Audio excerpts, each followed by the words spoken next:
So hopes are high that South Korea will enhance Central Asian ties and blend its innovative capabilities with Central Asia's economic potential. Let's discuss more about President Yoon's state visit there. We're joined by Professor Min Jeong-hun. Welcome back, Professor Min. Good morning. So it is Yoon's first foreign trip this year, isn't it? Yes, President Yoon has resumed his foreign trip since his visit to Netherlands last December. And during the past 6 months, President Yoon focused on dealing with the domestic issues. As you know, South Korea held the general elections in April, and it is also going through the healthcare reform. And the world is changing rapidly, and the countries are competing fiercely to secure their economic interests. And their top leaders have worked as the #1 salesperson of the country. So President Yoon has resumed his journey as a #1 salesperson to preserve and increase economic gains and benefits of the country. And nowadays, most advanced and leading countries are working hard to secure stable and reliable supply chains of core minerals and other resources for their own industries. And South Korea is known as having the world-class manufacturing capabilities in advanced technologies like semiconductors and batteries and digital and bio industries. So it is vital to secure stable supply chains for critical minerals for the industries. And the Central Asian countries that President Yoon is paying state visit this time, they are considered as resource-rich countries. So through the visit, South Korea is expected to expand its cooperation with the countries about critical minerals and other key sectors like energy and plant sectors. Right. And speaking of supply chains, like securing supply chain, then what is there for South Korea to offer these Central Asian countries? I mean, what can we provide? And many resource-rich countries want to expand their cooperation with South Korea, mainly because South Korea is a good example of making economic success and technological advancements. As you know, South Korea was one of the poorest countries in the 1950s, but later it became a donor country based on the economic development.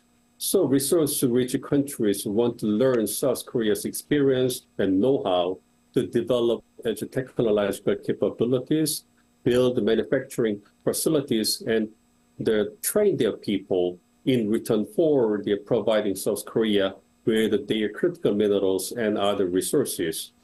And I think these matters would be discussed in the upcoming summits this time, and they will be a meaningful foundation to expand the economic cooperation between South Korea and the Central Asian countries. So securing supply chains from their abundant, core minerals, and from us, it's going to be the cutting-edge technology and innovation you just said. And economic delegates from around 60 South Korean firms are also tagging along President Yoon. This really shows Seoul's ambitions to help these companies thrive in Central Asia, doesn't it? Yes, I think so. It is known as delegates from over 60 Korean companies will be with President Yoon this time. And it is expected that the visits would create new business opportunities for Korean companies, as well as secure the supply chains of critical minerals and other resources.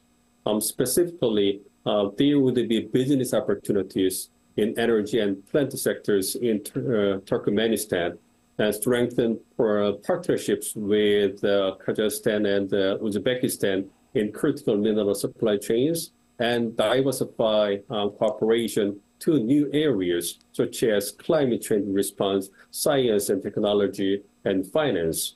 And it is also expected that business forums would be held during the visits, and that there would be meaningful outcomes in various agendas like energy, critical minerals, transportation, infrastructure, and technology developments.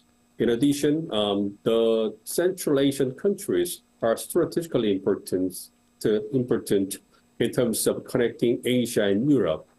So President Yoon's visit this time will provide the momentum for Korean companies to expand the horizon of their businesses as global companies.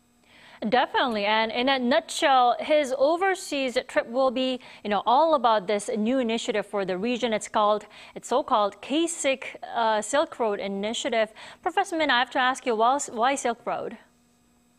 Yes, the Central Asian countries are located in the middle of the route connecting Asia and Europe. And in the past, they were on the Silk Road that was used for the trade between Asia and Europe. So the Silk Road symbolized the intercontinental trade and economic prosperity in the regions. And based on the historical background, Yoon government would launch a new initiative called the South Korea Central Asia K-SilkRoad. Specifically, it centers on a vision to jointly realize freedom, peace, and prosperity. And it also has three basic principles of accompaniment, the fusion, and prosperity.